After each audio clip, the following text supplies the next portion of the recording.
моята прекрасна асистентка за презентацията само.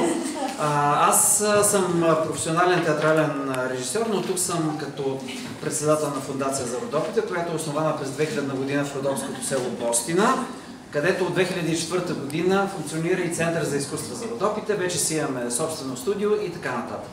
Ние се занимаваме с много неща, продуциране на театрални и танцови представления, професионални workshoпове, местно, национално, международно ниво, турнета в над повече от 40 държави и така нататък.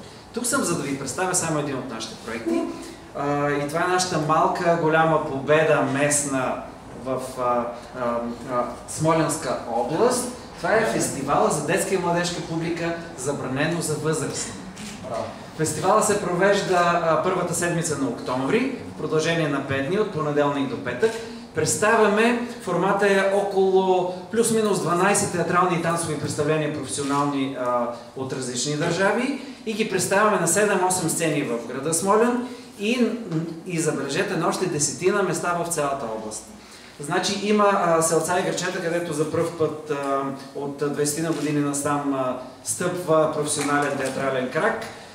Така че за нас това си е една огромна победа, защото сме убедили Община Смолян да ни субсидира, Министерство на културата. От второто издание вече и Фондация Америка за България ни подпомага, което без тяхна помощ е абсолютно невъзможно, тъй като може да си представите, може би ще се сбием тук с някой, но Смолянска област, не знам дали не е най-бедният район на...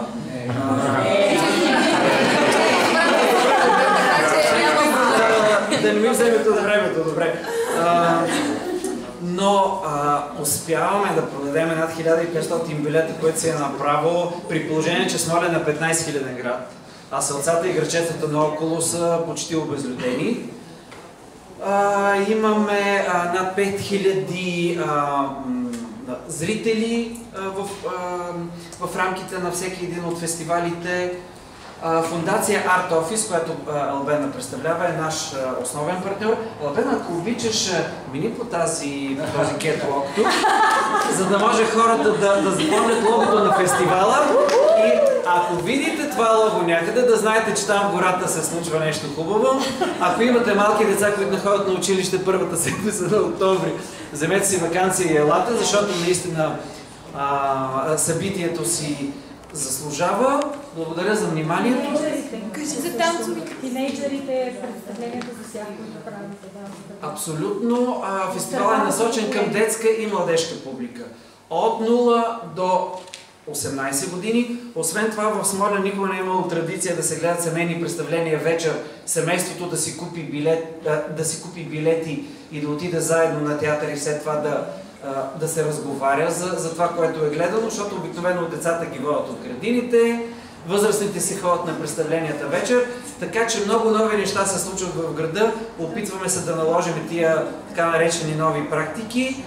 Мисля, че успяваме.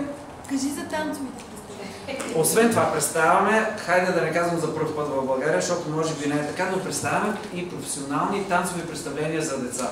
Работим много добре с една холандска трупа, която прави и workshoпове в София. Това е.